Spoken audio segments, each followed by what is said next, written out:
2009లో YS Rajasekhara Reddy గారి మరణం వరకు ఉన్న ఆస్తులన్నీ కుటుంబ ఆస్తులే. Combined family assets.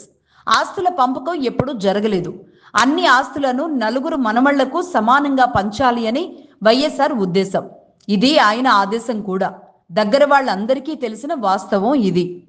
ఎంఓయూలో షర్మిలకు రాసిన ప్రతి ఆస్తి న్యాయంగా ఆమెకు చెందాల్సినవే. అందుకే జగన్ ఎంఓయూ రాశాడు. అలాగే బ్రాకెట్లో నిజానికి తనకు తక్కువే రాశాడు. సరస్వతి సిమెంట్తో సహా ఎంఓయూలో లేని యలహంక ల్యాండ్ కూడా షర్మిలదే.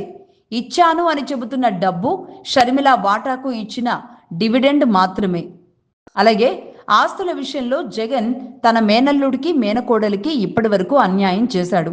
ఎప్పటికైనా న్యాయం చేస్తాడని తన తల్లిగా ఆశిస్తున్నాను. ఆస్తుల పంపకం జరగలేదు. 2009లో వైఎస్ రాజశేఖర రెడ్డి గారి మరణం వరకున్న ఆస్తులన్నీ కుటుంబ ఆస్తులే. Combined family assets. ఆస్తుల పంపకం ఎప్పుడూ జరగలేదు. అన్ని ఆస్తులను నలుగురు మనుమలకు సమానంగా పంచాలి అని వైఎస్ఆర్ ఉద్దేశం. ఇది ఆయన ఆదేశం కూడా. దగ్గర వాళ్ళందరికీ తెలిసిన వాస్తవం ఇది. ఎంఓయూలో షర్మిలకు రాసిన ప్రతి ఆస్తి న్యాయంగా ఆమెకు చెందాల్సినవే. అందుకే జగన్ ఎంఓయూ రాశాడు. బ్రాకెట్లో నిజానికి తనకు తక్కువే రాశాడు. సరస్వతి సిమెంట్తో సహా ఎంఓయూలో లేని యలహంక ల్యాండ్ కూడా షర్మిలదే.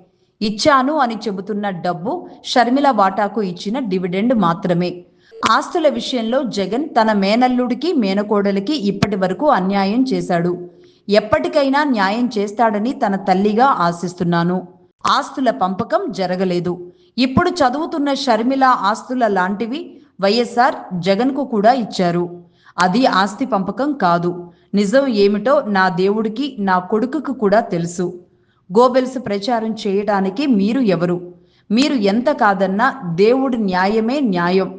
అసత్యాల ప్రచారం మానుకోవాలి అని వైఎస్ఆర్ భార్యగా చేతులు జోడించి అడుగుతున్నాను. మళ్ళీ మళ్ళీ మీడియాలో ప్రస్తావించొద్దని వేడుకుంటున్నా. దేవుని సాక్షిగా నేను రాసినవన్నీ వాస్తవాలు మాత్రమే. ఇట్లు వైఎస్ విజయమ్మ. వైఎస్ రాజశేఖర్ రెడ్డి.